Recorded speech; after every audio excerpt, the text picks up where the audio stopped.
Hey, welcome back to my channel, DD.freshstart. I am so glad you're here to listen to today's little story. It has been a while since I've posted a video where I'm talking to my phone. If you've watched any of my shorts, I have done, I've hardly done any videos, but I did some traveling. And I realized that I had some plans before I traveled back to the United States that I was going to do a few videos to talk about what did I have to do before I left the Philippines. I had a huge plan. It was all on the calendar, all the stuff that I needed to do. And I'm just going to admit, I didn't feel like it. I didn't feel like doing it.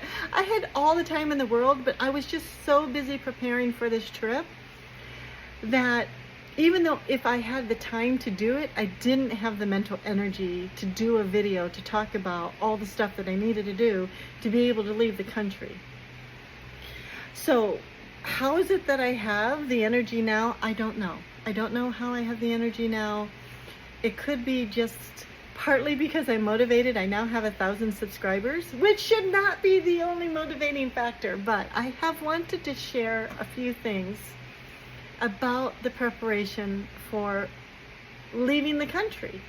And I'm gonna say, if you look at my nails, they're really bad because I did get gel done. Random conversation, sorry. I got some gel done and I've had to try to take this off by myself, even though I know it only costs, 200 pesos for somebody to do it, compared to the United States, a ridiculous amount. I have been waiting weeks to slowly do some cutting them down, so I really have no nails anymore, and it looks pretty bad. So I know I talk with my hands, so I'm gonna really try not to talk with my hands. And now that I'm kind of nervous, I can tell I'm talking fast. So anyway, today's story, or random share, is how to save you $300 when you are planning for a trip out of the country, leaving the Philippines to go back to the United States or whatever other country.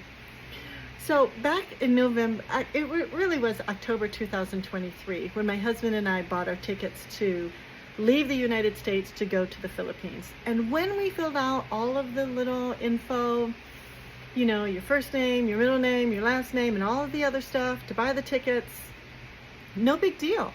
The ticket matched the passport. Well, back in January, when I bought my ticket and my husband's ticket to leave the Philippines to go back to the United States, it was a hot mess.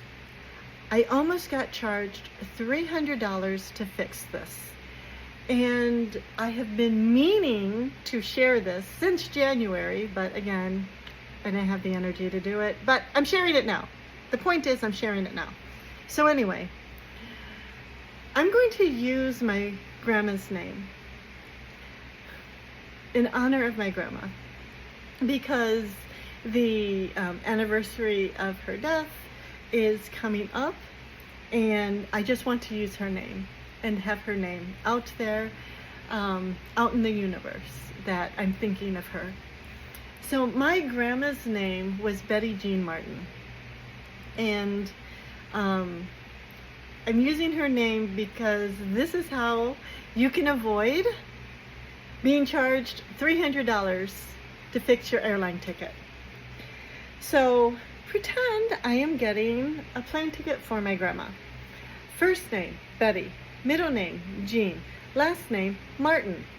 Okay, married name, right? Totally cool. Everything's great. Input everything, all the other information, hit send, pay for it, get your email of your e-tickets, and the name does not match the passport. Doesn't match the passport. That's a problem. Because if your name doesn't match the passport, like even if your birth date's wrong, they can refuse you. You can't get on the plane. I believe. I've heard it from other people, so I'm just going to say you're going to have problems. You're just going to have problems, okay? So when I got my e-ticket, for example, for the pretend buying a ticket for my grandma. And it didn't match.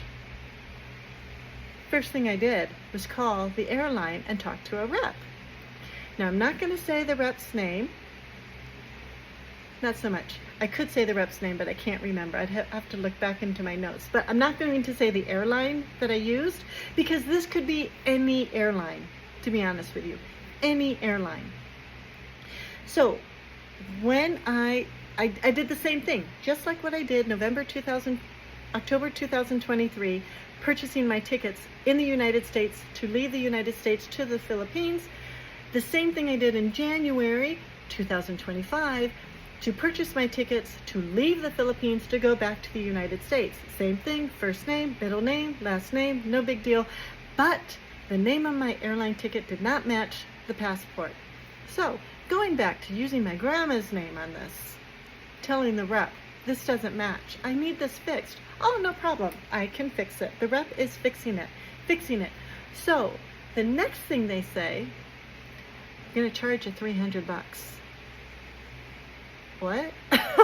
I'm calling you and telling you there's an error in this.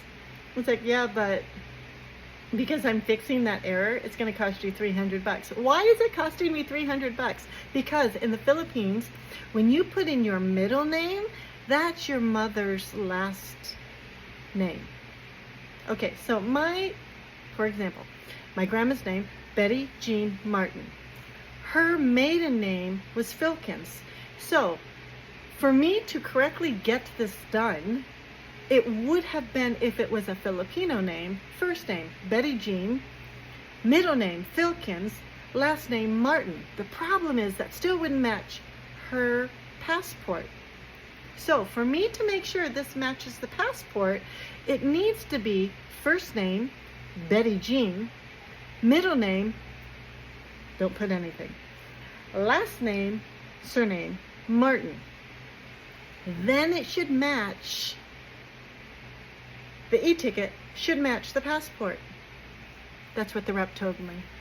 Now, trust me when I say, I was not an angry person, but I was a very adamant person when I said, look, I am calling to get this correction, and I'm just telling you, maybe part of it is an excuse as a foreigner who is for the first time buying a ticket on Philippine soil with a Filipino airline service to leave the country. This is my first time filling this out, and this is why she told me. Just next time, first name would be your first name and middle name together, Betty Jean. Don't do anything in the middle name, and your surname is going to be your last name.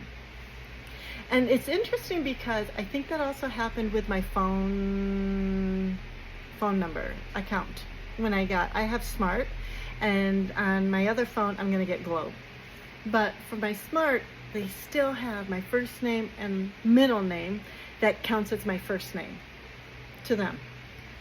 So anytime when I'm trying to go into my account, checking for my phone, I know I just went down a different rabbit hole, but I'm going into my account, I have to type in my first name and last name, make sure that's, no, my first name and middle name, have to make sure that's included, because they don't want just my first name and last name. Okay, anyway, I have to wrap this up. That means I've got something and I'm not going to edit. Anyway, thank you so much for listening. I so appreciate you hanging out. I'll catch you later. Bye.